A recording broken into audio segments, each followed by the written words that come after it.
గురుబలానికి మూలం అనుకున్నాడు వాడు. ఇక మిగిలిన వాళ్ళందరూ సాఫ్ట్ కార్నర్ అంటారు ఇంగ్లీషులో.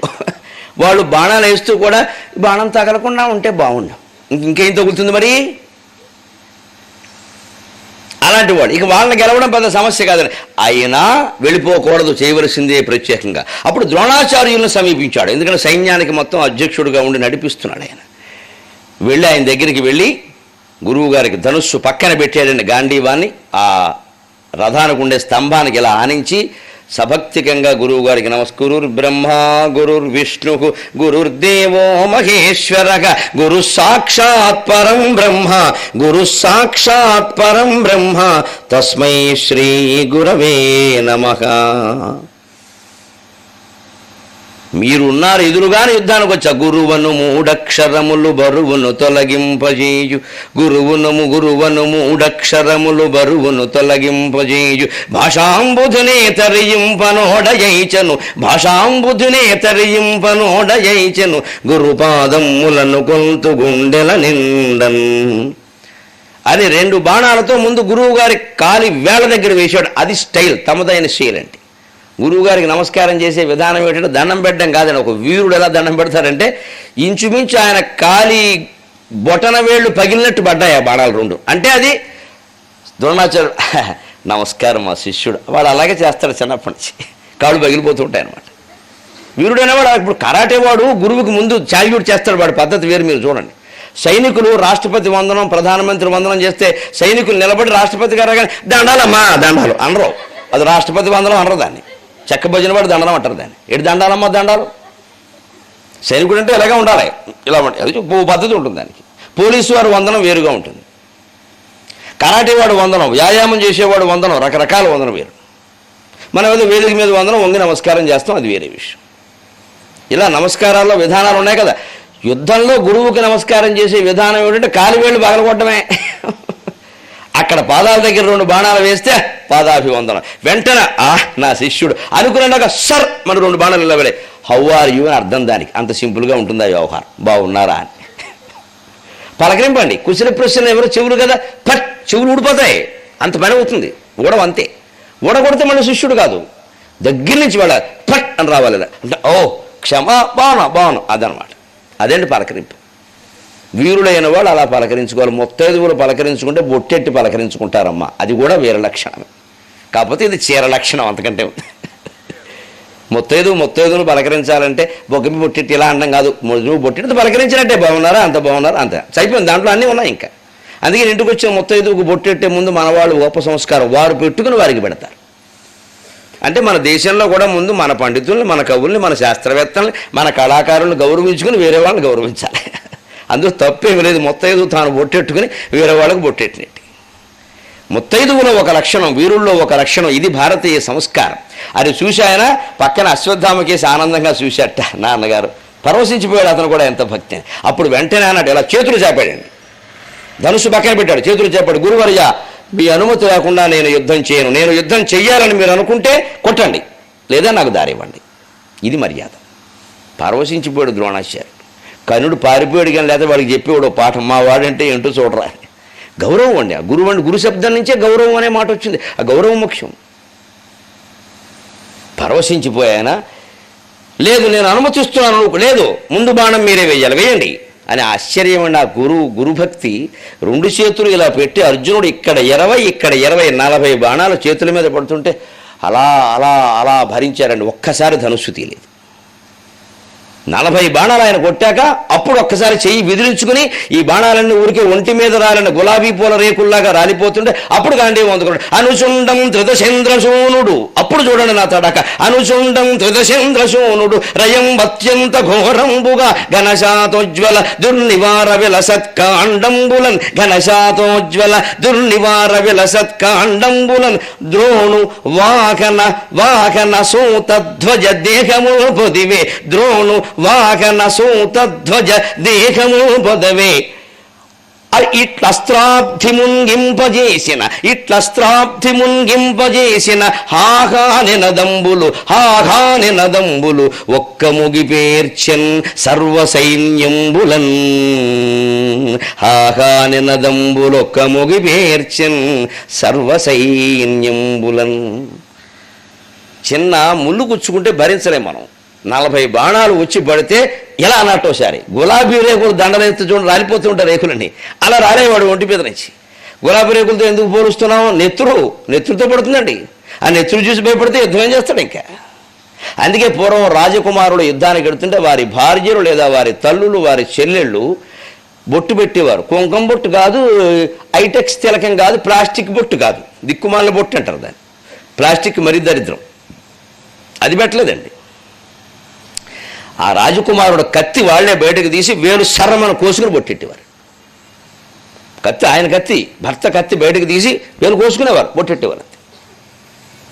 తిలకాలు లేక కుంకాలు లేక. ఎందుకని? ఈ రాజకుమారుడు మళ్ళీ వస్తాడని ఏం చెప్పలేం. ఈ పాటి నెత్తురు చూడలేని దాన్ని రేపు వాడు శవం చూస్తావు నువ్వు, వాడు తలకాయ తిరిగి వస్తే. ఇంకా దుర్మార్గులు కొంతమంది శత్రువులు పళ్ళెల్లో పెట్టి పంపించేవారు, తలకాయని పంపించేవారండి. అలా జరిగాయి అనేక రకాల చరిత్రలో. అవి తట్టుకోవాలి. క్షత్రియ కన్యగా నువ్వు పుట్టావు అంటే సిద్ధంగా ఉండాలన్నట్టుగా. నీ భర్త సైనికుడు, వీళ్ళు ఉంటాడు రేపు ఉంటాడు చెప్పలేం మనం. ప్రతి సైనికులు క్షత్రియులు అంటే ఇప్పుడు సైనికులు, పోలీసు వారు, వీరుడు భార్య సిద్ధం కావాలి. అందుకని ఆ సిద్ధపడినటువంటి ఈ బాణాలకు తట్టుకుని అనుచుండం త్రిదశేంద్రశూనుడు దేవతలకు అధిపతి అయిన ఇంద్రుని కుమారుడైన అర్జునుడు రయం అత్యంత ఘోరంబుగా ఆ వేగానికి ద్రోణాచార్యులు కూడా ఆశ్చర్యపోయే విధంగా ఘనశాతోజ్వల దుర్నివార విలసత్కాండంబులన్ బాగా వాడి అయిన బాణాలంటే ఎందుకుంటాయండి? వాడి వీరులైన వాళ్ళు ఖాళీగా ఉన్నప్పుడు భారతంలో వర్ణించిన విషయం, చిన్న విషయాలన్నా చెప్పుకోవలసిన విషయాలు. ఖాళీగా ఉన్నప్పుడు అంటే అర్జునుడు భీముడు లాంటి వాళ్ళు కూడా బాణాలు ఎలా అనుకునేవారు, అరుగు మీద రాసుకుంటాం. అది చేయాల్సిన పని, విద్యార్థులు నేర్చుకోవాల్సిన విషయం. పరీక్షలు అయిపోయినాయి, ఇంక చదవక్కల్లా. మళ్ళీ పరీక్షలు వస్తే చదువుకోవచ్చు. పరీక్షల కోసం చదువుతావా, జీవితం కోసం చదువుతావా? ఖాళీగా ఉన్నప్పుడు మన సబ్జెక్ట్, మన విషయ పరిజ్ఞానానికి పదును పెట్టుకోవాలి. అందుకని సభ ఉందనగా సాయంత్రం 6ంటికి సభ అంటే 5ంటికి పుస్తకం తీసి జస్ట్ కొంచెం ఆగండి, కారు ఆప, ఇప్పుడు ఏం చదువుతావు, ఇంకా ఏం మాట్లాడతావు, అక్కడికి వెళ్ళి తిరగడమే సరిపోయింది అంతసేపు. అదేదో ముందు 7 పొద్దున్నీ ఏం చేసావు కూర్చుని అక్కడ శుభ్రంగా పొద్దున ముందు ఆ పని చూసుకుని తర్వాతే పేపర్ పట్టుకుంటే చదువుతాం, పేపర్ లేకపోతే లేదు, ప్రమాదం. ఇప్పుడు పేపర్ చదివారు లేదని ఎవరు అడగరు, పద్యం చెప్పకపోతే అడుగుతారు ఏం చదివారని పొద్దునుంచే. లేకపోతే ఇదివరకు మాట్లాడిందే కదా, ఇదివరకు మాట్లాడినా సరే ఈవేళ వేరే, ఇదివరకు తిన్నదే కదా అన్నం మళ్ళీ ఎందుకు తింటున్నాం, మానేరాదు. మరి నిన్న వంకాయ కూర, ఇవాళ దొండకాయ కూర, అన్నంలో తేడలేదు. అన్నీ మనం ఇదివరకు అనుభవించిన సౌఖ్యాలే మళ్ళీ ఎందుకు అనుభవిస్తున్నామండి? తనదైన అనుభూతి తనదిగా అన, తన బతుకు రుచి మెతుకులు తనవిగా అన, విశ్వనాథ సత్యనారాయణ గారి మాట. ఏ రోజుకు ఆ రోజు కొత్త అనుభూతి. ఉపన్యాసమైనా అంతే, యుద్ధమైనా అంతే, సంసారమైనా అంతే, ఇల్లు అయినా అంతే, వంట అయినా అంతే, ఏదైనా అంతే. నిన్న చేసిన వంటే, నిన్న చేసిన మనిషే, మళ్ళీ కొత్తగానే ఉంటుంది అంత.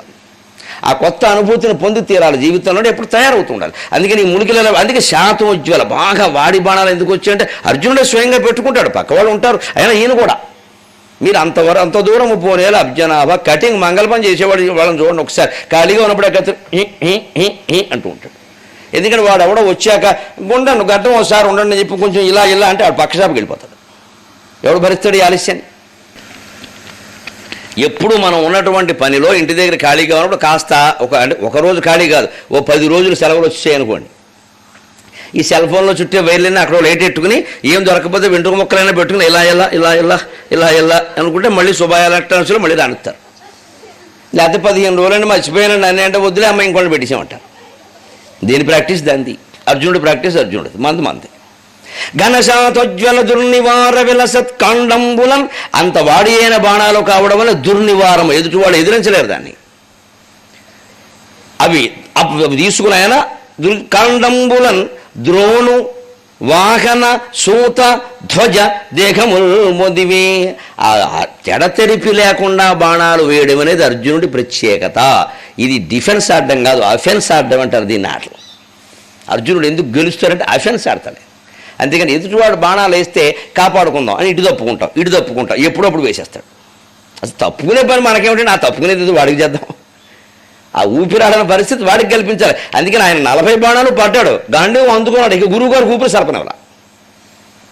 ఆయన ఒకసారి ఒక బాణం తగలగానే మెచ్చుకుంటున్నాడు. ఆయన పాప బల వేసేవారు అనేలాగా ఇంక 2 వేస్తున్నాడు. మెచ్చుకునే అవకాశం ఆయనకి ఇవ్వడం. మీ మెచ్చుకోవాలి నాకు ముఖ్యం కదా, నొచ్చుకోవాలి ముఖ్యం. ఇక్కడ మీరు వెళ్ళిపోవాలి ఇంటికి, ఎందుకు వచ్చారు పని లేక వెళ్ళిపోక అంతే, ఇతడు వెళ్ళిపోండి. కరుండే వెళ్ళిపోయాడు, మీకు ఎందుకు లేనిపోను గొడవ, మీకు నాకు శత్రుత్వం ఏముంది. వెళ్ళపోతే ఇంతే వర్షం. అని ఆ శరీరం అవయవాలన్నీ కుదేరైపోయే విధంగా ద్రోణుని యొక్క వాహన గుర్రాలని, సూత సారథిని, ధ్వజ జెండాని, బంగారు వేదిక 3 ముక్కలైంది బంగారు వేదిక. జెండా మీద బొమ్మే ఓ ఆశకొద్ది పెట్టుకున్న బ్రాహ్మడు అయిపోయింది చూసుకో అని చెప్పాడు అంతే.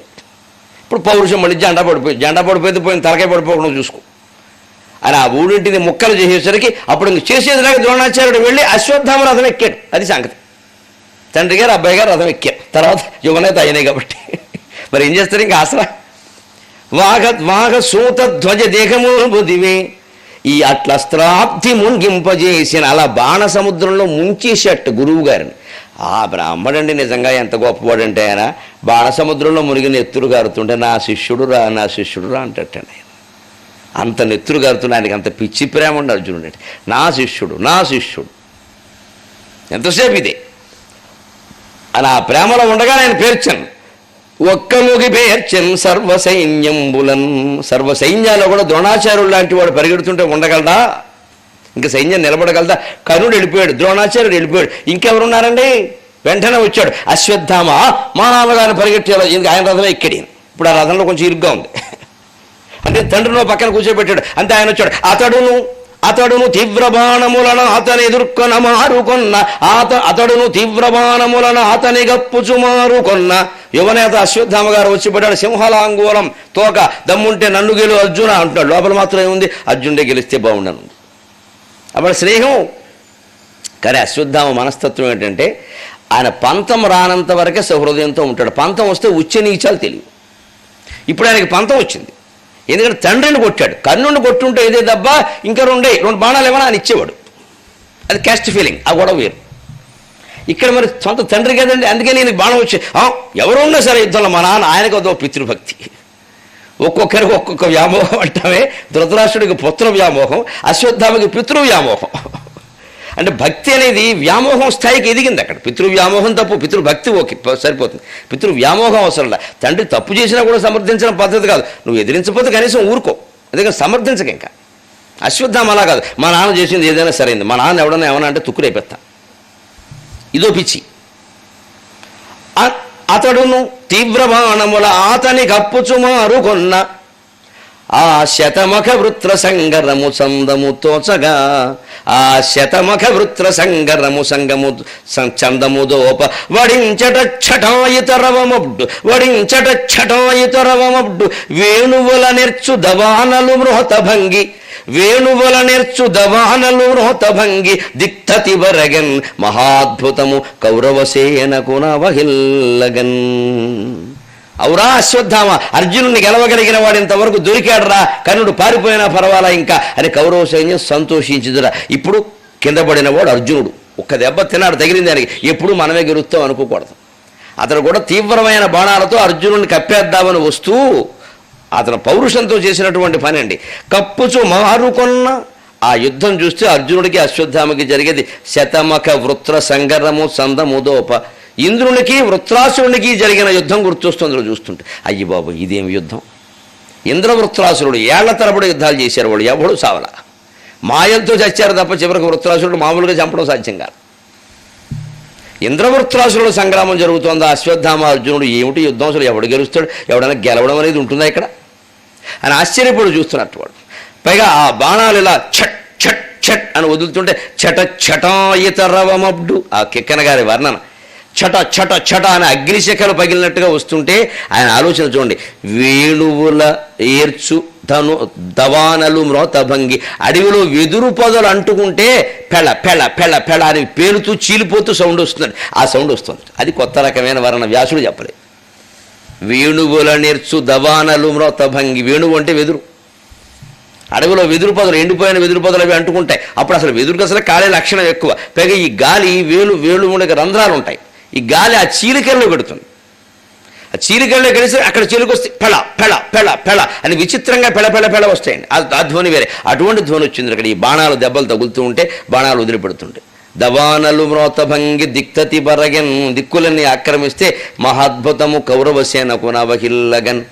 కౌరవ సైన్యం చూసి ఆహా అశ్వత్థామ, ఓహో అశ్వత్థామ అనగానే మనవాడు పొంగిపోయాడు. ఎంతైనా బ్రాహ్మడే లెక్క లెక్క. డబ్బా కొట్టామంటే తిరుగులేదు. ఇంక బ్రాహ్మడు ఎవడన్నా బాగుపడ్డం మనం చూసామంటే చాగంటి కోటేశ్వరరావు గారు చెబుతుంటే విన్నాను, నాకు నచ్చింది ఆ మాట. బ్రాహ్మడు ఎవడన్నా వృద్ధిలోకి వచ్చాడని మీకు అనిపిస్తే ఏమీ లేదు అబ్బాయి, 3 సార్లు సన్మానం చేయండి మళ్ళీ అయిపోతాడు, ఇంక రాడన్నాడు ఆయన. అది చాలా నిజం, అది నేను కూడా దానికి సమర్థన. వాడిని పిలిచి శుభ్రంగా పొగిడేసి మీ అంతటి వాళ్ళు లేరని 3 సార్లు సన్మానం చేయండి, ఇక మళ్ళీ వాడి పైకి వస్తే ఒట్టానండి. నిజంగా ముమ్మాటికి నిజం అది. సరిగ్గా అశ్వత్థామ ఇంత పరాక్రమం చూపించి ఒకే ఒక్క బాణంతో అర్జునుడి వింటి నారి తెంచాడు. అర్జునుడి వింటి నారి తిరగడం భారత చరిత్రలో మొదటిసారిది. ద్రౌపదీ స్వయంవర ఘట్టంలో కానీ, ఘోషయాత్రలో కానీ, మరెక్కడ కానీ జరగలేదు.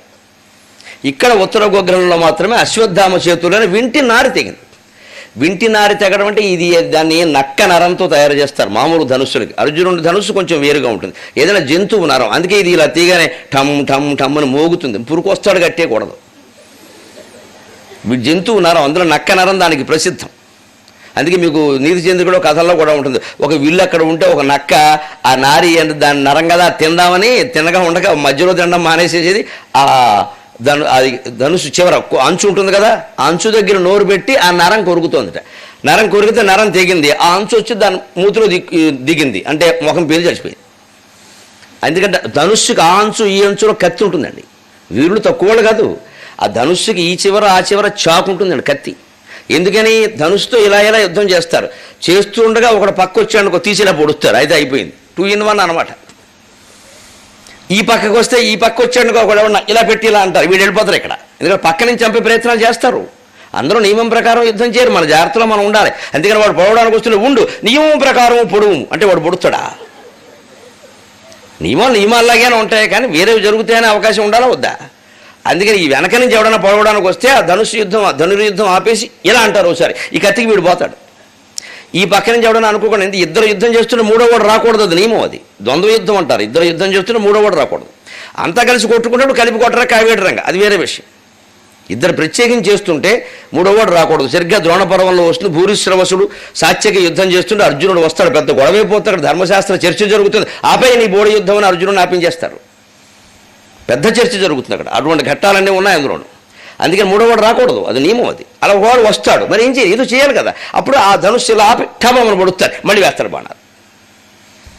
2 in 1 వ్యవహారం నాడు బ్లేడు కత్తి అని ఒక చోట ఉన్నవాడు. అలాంటి ధనుస్సులు ఉంటాయి. అందుకని నక్క ఇలా పట్టుకోగానే తాడు దిగింది, పటామంది, ఆ కత్తి దాని గొంతుకులో దిగబడింది, పోయింది. పిచ్చిమోహన్ నరం ఎక్కడ కొరగాలో తెలియదు. అందుకని ఆ వింటి నారు తెంపేసరికి హాహా నడదావు బ్రహ్మాండం అహో అశ్వత్థామ అనగా నేను ఒకసారి నేను మా నాన్నగారి పేరు కూడా చెప్పు, మళ్ళీ ఇందులో కూడా అప్పుడు వెంటనే ఈయన చాపల్యం గమనించండి, పైనుంచి దేవతలు దిగారు. దేవేంద్రుని యొక్క కంతుడు, వసంతుడు, జయంతుడు, మొత్తం ముఠ ఓ 25 మందికి అహో అశ్వత్థామ అర్జునుడు ధనుస్సు వింటి నారిని తెంచిన వారు ఎవరు లేరు, చరిత్రుడు నువ్వు ఒక్కడవే, జయహో అశ్వత్థామ, జయహో గురుపుత్ర, జయహో ద్రోణాచార్య అన్నారు. ఆ సందు చూసుకుని మనవాడు ఆ పొగడ్తలు వింటున్నాడు, 4 బాణాలు వేసి వీడిని కింద పడగొట్టాడు వీడు. అది క్షత్రియుడికి బ్రాహ్మడికి తేడా, మన్నించండి. ఇలాంటి అవకాశం శత్రువుకి ఇవ్వకూడదు. అశ్వత్థామ చాపల్యం. పొగడ్తలకి పడిపోతావా యుద్ధరంగంలో, ముందు చేయాల్సిన పని చేసి అర్జునుడు సంగతి తెలిసి ఇంటికి వెళ్ళి సావకాశంగా టీ తాగుతూ కూర్చున్నప్పుడు పొగిడేవాళ్ళని పక్కనెట్టుకో. దేవతల పన్నాగం ఇది. అందుకని తెలుసు ఈయన బలహీనత ఏమిటో తెలుసు ఆయనకి, పొగిడితే పడిపోతాడు. అందుకని వాళ్ళంతా దిగిపోయారు. వెంటనే ఎందుకు దిగారో గమనించండి. ఇందులో మాయ మహిమ ఏం లేదు. ఎవరు చిత్తశుద్ధిగా ధర్మం కోసం పోరాడతారో వారికి శ్రీకృష్ణస్వామి సహాయం ఉంటుంది, ఆయన ద్వారకలో ఉన్నా సరే. ఇక్కడ అర్జునుడు వింటి నారి తెగింది, వెంటనే ఇంకో నారి వేసుకోవాలంటే అదనపు నారి తెచ్చేదో వేయడానికి ఏంటిది ఆయన కొయ్య ధనుస్సు వంచాలి, కింద బిగించాలి, ఈ కుడి ఎడంకాలతో తొక్కి పట్టాలి, దాన్ని పైకి లాగాలి, ఈ ధనుస్సు వంచాలి, ఇలా బిగించాలి. 2 నిమిషాలు 3 నిమిషాలు కనీసం పడుతుంది, ఎంత తొందరగా చేసినా. ఈ 2 నిమిషాల్లో అవతలవాడు వేసేస్తే ఆ వెయ్యకుండా దేవతలు దించారు పైనుంచి. వారు పద్యాలు పాడుతూ ఉంటే ఆయన మూరు రాజ రగండ చండ ప్రచండ ఎండిపోయిన పెండ అవును నేనే అని వింటున్నాడు. ఈ దెబ్బలు వేసేసాడు ఆయన. కాళ్ళ మీద వేళ్ల మీద ఎక్కడ తెగకుండా అశ్వత్థామ చేతిలో విల్లు తెగిపోయేలా వేసాడు. నా నారి తెంచుతో నీ విల్లు తెంచుతా అని విల్లు తెంచేసేసి చేతుల మీద మూతుల మీద బండల తిరగలేక పక్కనున్న ద్రోణాచార్యులను పట్టించుకోవడం మానేసి ఈయన దిగి కృపాచార్యులు రథం ఎక్కడే, ఇంకో రథం దగ్గర మేనమా, మరి తండ్రి కొడితే మేనమా ఇంటికి పరిగెడతాం కదా, అలా వెళ్ళాడు అక్కడికి. అప్పుడు ఆ మేనమావ యుద్ధానికి వచ్చాడు. మా మేనలు నిన్ను కొడతావా, మేనలో నిన్ను కొడతాం యుద్ధం వచ్చాక. మిమ్మల్ని రమ్మని వాడు చెప్పాడు. అసలు ఇక్కడికి ఎలిమెంటరీ స్కూల్లో ఉండాలి, రిటైర్ అయితే ఇంటి దగ్గర ఉండాలి. వచ్చేసారు రండి అంతరంగా తేల్చేద్దాం. ఆయన మండుచునున్న శక్తి, భయంకరమైన ఒక శక్తి విసిరట్ట. ఒక్కసారి మనస్సులో నమ శివాభ్యాం నవయౌవనాభ్యాం పరస్పరాశ్లిష్ట వపుర్ధరాభ్యాం నగేంద్ర కన్యా వృషకేతనాభ్యాం నమో నమ శంకర పార్వతీభ్యాం. అర్జునుడు శివభక్తుడు కాబట్టి నమ శివాయ నమ శివాయ నమ శివాయ అని ఒకే ఒక ఆగ్నేయాస్త్రాన్ని ఆ శక్తికి ఎదురుగా వేశాడు. శివుణ్ణి స్మరించి ఒక్కసారిగా అంత శక్తి 16 ముక్కలై అందులో ఓ ముక్క వెళ్ళి కృపాచార్యుడు కాళ్ళలో గుచ్చుకుంది. ఆ మంటకి దాటికి తట్టుకోలేక ఆయన పరిగెత్తి ఏ రథం ఎక్కాలో తెలియక భూరథం ఎక్కాడు, అంటే నేల మీద పరిగెట్టాడు. ఎందుకంటే ఆయన రథంలో అశ్వత్థామ ఉన్నాడు, ఆయన రథంలో ద్రోణాచార్యుడు, అంటే ఖాళీగా ఏ రథం కనపట్ల ఆర్టీసీ బస్సు ఉంటుంది, ఎక్కేశాడు.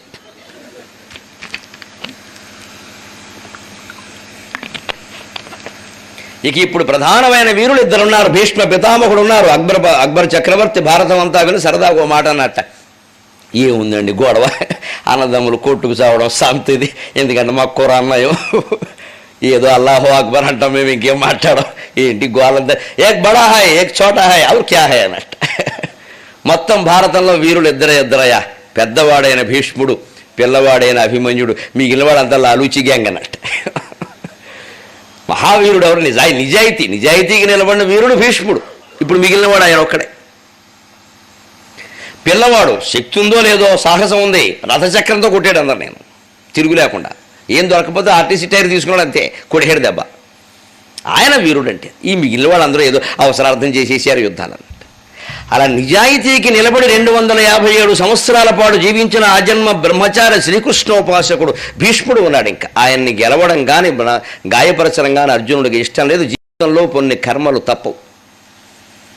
అందుకని అర్జునుడు బాధపడుతూనే ఒక వేడిలో ఉన్నాడు. ఆయన అశ్వత్థామని గెలిచాడు, ద్రోణుణ్ణి గెలిచాడు, కర్ణుణ్ణి పరిగెట్టేలా చేశాడు, కృపాచార్యుని శక్తిని ఆయన మీద పడేలా చేశాడు. ఆ వేడిలో నుండి ఇక బంధుత్వాలు గుర్తున్నాడు. పద ఇప్పుడు పోనీ తాడి చెట్టు ఆయన దగ్గరికి, పెద్ద ఆయన దగ్గరికి, ఆయన సంగతి చూద్దాం అని తాడి చెట్టు ఇందాక జెండాల గుర్తులు చెప్పింది. అందుకే ఆ తాడి చెట్టు ఆయన దగ్గరికి వెళ్ళేసరికి భీష్ముడు కూడా ఒక్కసారి పాపం అప్పటికే కాస్త వృద్ధాప్యం చూపు మందగిస్తోంది. ఆయన చూపు మందగించిన తూపు మందగించదండి. ఆ బాణం ఆయన అందులో పెడితే ఎవరిని గుచ్చుకోవాలో వాడినే గుచ్చుకుంటుంది. అది అలా అలవాటు పడిపోయింది. కొంతమంది బాగా లెటర్స్ డ్రాఫ్టింగ్ చేసేవాళ్ళు ఉంటారు తాలూకా ఆఫీసులోను, వాడు తప్పు రాద్దామన్న స్పెల్లింగ్ మిస్టేక్ రాదండి, పెన్ సరిగ్గా రాసేస్తుంది. ఎందుకంటే ఏళ్ల తరబడి ఆ లెటర్ డ్రాఫ్టింగ్ అలవాటు పడ్డాడు ఆయన. ఒకవేళ ఏదో ఐకి బదులు ఈ పెట్టినా కుదరదు, అది అయి పెట్టేస్తుంది అక్కడ. అలాంటి వీరోచితమైనటువంటి శక్తి కలిగిన వాడు భీష్ముడు. అందుకని ఆయన ఎంత వయస్సులో అలా నిలబడి నా మానవుడు వేయి, నువ్వే వేయి ముందు బాణాలన్నా. ఇక తాతగారి దగ్గర నేమే వెళ్ళేది వేయచ్చు. మరి తాతగారు ఊళ్ళోకి మనవడు ముందు దూకుతాడు కానీ మనవడి మీదకి తాతగారు దూకడు కదా, లెక్కే. అందుకని నువ్వే వేయనా, నేనే వేస్తా, మీరు చెప్పక్కర్లేదు. ఎందుకంటే ఆయన క్షత్రుడు, ఈయన క్షత్రుడు, ఇక్కడ ఏం గౌరవం లేదు. ఆయన బ్రాహ్మణుడు, గురువు, ఆ గౌరవాలు వేరు. ఈయన క్షత్రుడు, నువ్వు రంగం, నువ్వు కక్క, నేను మొక్క, కానీ పర్లేదు, పైగా నీకు అనుభవం ఎక్కువ. అందుకని భీష్ముడి దగ్గరికి వెళ్ళి బాణ పరంపర వర్షంలాగా ఓ సముద్రంలో ముంచినట్టుగా గుప్పిస్తూ ఉంటే భీష్ముడు అండి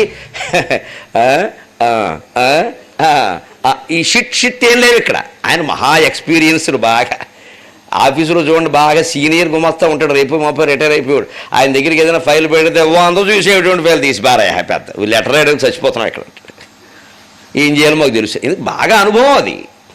అందుకని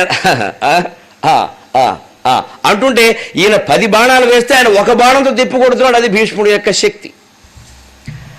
ఆ విలాసంగా తీసుకోవడంతో అర్జునుడికి పౌరుషం వచ్చింది. ఎంత అనుభవం అయితే మాత్రం మమ్మల్ని తక్కువ వచ్చిన వస్తారటి. కినుక మనంబునం గదిరి క్రీడి పితామకు విల్లు వ్రేల్మిడిందు నిమి, కినుక మనంబునం గదిరి క్రీడి పితామకు విల్లు వ్రేల్మిడిందునుమ, నితంత గాఢరయదోర్విభవంబున ఒండు విల్లు గైకొనయడి సందునన్, ఒండు విల్లు గైకొనయడి సందునన్, నినిచె క్రూర శరంబులు రంబునందు, కినుక మనంబునం గదిరి క్రీడి పితామకు విల్లు వ్రేల్మిడిందు నిమి, నితంత గాఢరయదోర్విభవంబున ఒండు విల్లు గైకొనయడి సందునన్, నినిచే క్రూర శరంబులు రంబునందు, గ్రక్కున అతడొల్లబోయి రథకూవరమూతగొంచు సోలుచున్, గ్రక్కునతడొల్లబోయి రథకూవరమూతగొంచు సోలుచున్. ఎంత అద్భుతమైన దృశ్యాలు కళ్ళకి కట్టేలా చేస్తాడో తిక్కన్న. అది ప్రేక్షకులకు చూపించడం మన బాధ్యత. శక్తి మేరకు చేశాను, మన్నించండి. రథకోపురం అంటే మైకు తప్పితే ఏం లేదు ఇక్కడ నాకు. ఆ రథకోపురం అంటే రథం ఇలా 4 స్తంభాలతో ఉంటే పైన ఇలా గోపురంలా ఉంటుంది. ఆ గోపురానికి సంబంధించి ప్రధాన స్తంభం ఒకటి ఉంటుంది, ఈ కుడి ఎడం చేతి వైపులా. అది పట్టుకున్నాడు పాపం, సొలిపోయిన గుండెల్లో కొట్టాడు 12 బాణాలు. ఎందుకంటే ఈయన తేలిగ్గా తీసుకున్నాడు. వేస్తావు మనవాడు, మా మనవాడు మంచివాడు అని పక్కన ఉండి అది కూడా చెబుతున్నాడు. దెబ్బ చూసావు, ఇగో ఈ పాటి నెత్తులు వచ్చిందంటే వాడే. ఇంకోటి కొట్టలేడు ఇలా నన్ను. మా గురువుగారు కొట్టలేదు, పరశురాముడు. ఆయన ఇంటికి పంపించా నేను. ఈయన ఎటువంటి వీరుడు పరశురాముడు భీష్ముడు అంటే, పరశురాముడు భీష్ముడు యుద్ధం చేశారు వెనక అంబ కోసం. మనకు మొదట్లో వస్తుంది ఆ కథ. ఆ చేసినప్పుడు భీష్ముడే గెలిచాడు, పరశురాముడు ఓడిపోయాడు. కానీ పరశురామునికి జీవితంలో ఒక నియమం ఉంది. నేను గెలిచి ఇంటికి వెళ్ళాలి తప్ప ఓడి ఇంటికి వెళ్ళడానికి వీల్లేదు. భీష్మ నన్ను చంపేయి అన్నాడు. అది ఆ పిచ్చి నియమం ఉండి ఆయనకి. ఎవరి నియమాలు వాడివి, ఎవరి తెక్కవాడిదని. నేను గెలిచే ఇంటికి వెళ్ళాలి, నాకు నియమం అది. నేను ఓడానంటే ఇంటికి వెళ్ళను, చంపేయి అన్నాడు. గురువుగారిని చంపడం ఇష్టం లేక, ఎంత దయామయుడండి భీష్ముడు, ఎంత మానవులు మహానుభావులండి వీళ్ళు. ఆ గురువును చంపడం ఇష్టం లేక వచ్చి ధనుస్సు అక్కడ పారేసి, మీరు కొట్టండి నేను ఓడిపోయానని అంగీకరిస్తున్నాను, నేనే ప్రకటిస్తాను నేను ఓడిపోయానని. మీరు బతుకుండాలి, మీరు బాగుండాలి, మీరు దీర్ఘాయుష్మాన్ భవ, మీరు హాయిగా ఉండాలి, శతాయుష్తో ఉండాలి మీరు అని అంటే, ఆయన ఔదార్యానికి పరవశించిపోయి, బోడి అంబ కోసం నీతో యుద్ధం చేయడం ఏంటంటే నా కర్మని ఆ అంబని పిలిచి, అంబా జంబలక్కడి పంబ నువ్వు పో అని చెప్పాడు. ఇంత గొప్ప శిష్యుడు ఉన్నాడని చెప్పుకోవడం నాకు గర్వం, పనికి మాలిందానా, నీతోటి నాకు దేనికి, అవతల పో అని చెప్పాడు. అది వాళ్ళ అభిమానం అండి. గురువు బతుకుండాలి, ఆయనకి ఆ నియమం ఉంది. బతుకుండాలంటే ఏం చేయాలి, నేను ఓడిపోవాలి. అందుకని గెలిచిన వాడు తానే వచ్చి నేను ఓడిపోయాను, మా గురువు గారే గెలిచారు, నేను ఓడిపోయాను అని ప్రకటించాడండి. మంచిది అని వెళ్ళిపోయాడు. నిజానికి గెలవలేదు, ఆయనకి తెలుసు ఆ విషయం. అందుకే మరెప్పుడు ఆయన పరశురాముడు తర్వాత ఇంకెవరితో, భీష్ముడితో కాదు ఎవరితో పెట్టుకోవాలి. వద్దురా బాబు, ఇవి అనవసరపు నియమాలు ఎందుకు వచ్చింది. బతికినంతకాలం మహేంద్రగిరిలో తపస్సు చేసుకుందాం. అటువంటి భీష్ముడు కూడా అర్జునుడు దాటికి తట్టుకోలేకపోయాడు. తేలిగ్గా తీసుకుని ఈయన నవ్వుతావేంటి తాతయ్యతో మాత్రం, నాకు ఇన్ని మార్కులు వస్తే గొప్పగా మెచ్చుకోవడం మానేసి, ఒక్కో తాతగారు చూడండి, మనవడు ప్రోగ్రెస్ గారు చూపించి నాకు 25కి 25 ఊరుకో, మా చిన్నతనంలో 100 పద్యాలు ఏకదాటిగా అప్పగించాం, 200 గుంజీలు తీసాం. ఇవన్నీ మనవడి దగ్గర చెప్పకూడదు, తాతగారు నేర్చుకోవాలి. ఈ గొప్ప చెబితే వాడు వచ్చి సర్టిఫికేట్ చూపిస్తే, బ్రహ్మాండం రా, నా భవిష్యాన్ని నిలబెట్టావు, నిజంగా నాకు లేవు, మీ నాన్నకు లేవు తెలివితే అట్లా, నీకు బ్రహ్మాండంగా అని మెచ్చుకోవాలి. లేకపోతే మనవాడు కోపం వస్తుంది, తాత మెచ్చుకోలేదని చింపేస్తాడు దాన్ని. సరిగ్గా అదే పద్ధతి ఇక్కడ. నేను బాణాలు వేస్తుంటే ఏదో పువ్వులు పండేట్టు సరదాగా నవ్వుతున్నావేంటి, బాధ లేదా అని కినుక మనంబునంగదిరి, కోపం వచ్చింది అర్జునుడికి. క్రీడి పితామహు విల్లు, క్రీడి అంటే అర్జునుడు, కిరీటి ప్రకృతి, క్రీడి వికృతి. ఆ భీష్ముని యొక్క విల్లును విరేల్మిడిందుని, విరేల్మిడి అంటే చిటికేసేలో పాల్గొట్టాడు. ధనుస్సు 2 ముక్కలైంది. ముక్కలైతే ఏంటంటే ఇబ్బంది లేదు. ఆ రోజుల్లో రథం అంటే మున్సిపాలిటీ తొట్టి కాదు. ఈ వేదిక ఎంత ఉందో రథం అంత ఉంటుంది, గుర్తుపెట్టుకో. ఈ వేదిక ఎంత ఉందో రథం అంత ఉంటుంది. దుర్యోధనుడు, అర్జునుడు, అందరి రథాలు అంతే. అందులో ఒక 20 ధనుస్సులు, ఒక 1000 బాణాలు, ఒక 30-40 గదలు, బల్లాలు, కత్తులు, ఇతర ఆయుధాలు. అంతేకాదు వెంటనే ఒక డాక్టర్, అంబులెన్స్ 108. మరి వీడు గాయాలు, యుద్ధం చేస్తుంటే కాలికి గాయాలు కట్టడం వర్ణన ఉందండి భీష్మ పర్వంలో. నిలబడి యుద్ధం చేస్తుంటాడు, కింద గాయాలు కట్టేవాడు, కట్లు కట్టేవాడు కడుతూ ఉంటాడు. ఏం భారతం, ఇది జరుగుతూనే ఉంటుంది, ఇది నడుస్తూనే ఉంటుంది. కింద వైద్యులు ఉంటాడు అక్కడ. ఇంకా ఆశ్చర్యం, చీర్ గర్ల్స్ అంటారే క్రికెట్ ఆటలో IPL, ఆ గ్యాంగ్ కూడా ఉన్నారు. వీరుణ్ణి ఉత్సాహపరచడానికి అమ్మాయిలండి. వేసుకో అంటుంటే ఈ అమ్మాయికి వేసుకోవటం, ఓ బాడ వేయడం, అన్ని ఏర్పాట్లు ఉన్నాయి. నీతి ఎప్పటి నుంచి ఉందో అవినీతి అప్పటి నుంచో. 2 అప్పచెల్లెళ్ళే. దేవుళ్ళు మొదలైనప్పుడు దేవతలు, దెయ్యాలు మొదలయ్యాయి. సత్యం పుట్టినప్పుడు అసత్యం కూడా పుట్టింది. మొట్టమొదటి అసత్యం సత్యలోకంలోనే పుట్టింది. బ్రహ్మే అబద్ధం ఆడాడు, నేను శివలింగాన్ని చూడలేదు చూశానని చెప్పాడు. మొట్టమొదటి అసత్యం సత్యలోకంలో పుట్టింది, ఇంకెక్కడి నుంచి పోతుంది అసత్యం. అంచేతే చీర్ గర్ల్స్ కూడా అప్పటి నుంచి ఉన్నారు. వీళ్ళందరూ ఉండాలంటే మరి రథం ఎంత ఉండకుండా, ఈ పీట ఎంత ఉందో రథం అంత ఉంటే ఎలా యుద్ధం చేస్తాడు, వాడే నిలబడిందే. అందుకే అశ్వత్థామ ఆ రథం ఎక్కాడు, ద్రోణుడు ఈ రథం ఎక్కాడంటే రథంలో ఉంది ఆ కాడి. ఇంకా ఆశ్చర్యం, మీరు భీష్మ పర్వంలో, ద్రోణ పర్వంలో చూస్తారు. భీముడు కర్ణుడిని చంపినంత పని చేస్తాడు, రథం మీదకు దూకుతాడు, గదెట్టి కొడతాడు. కర్ణుడు భీముడికి భయపడి రథకోపురంలో దాక్కుంటాడు. అంటే రథానికి పైన గోపురం ఉంటుంది కదా, ఆ గోపురానికి ఇలా కమ్మీల్లా ఉంటాయి, రేకుల షెడ్డికి కమ్మీలు వేసినట్టు. ఆ కమ్మీల్లో పైకెక్కి దాక్కుంటాడు. భీముడికి ముందు చూపే కానీ పై చూపు లేదు, తలకాయ లేపాలంటే కష్టం, బరువు అది. ఈ వెర్రైన రథం ఎక్కి చంపేస్తా అని చూసిన వాడు ఇటు చూసి ఎక్కడా లేడని వెళ్ళి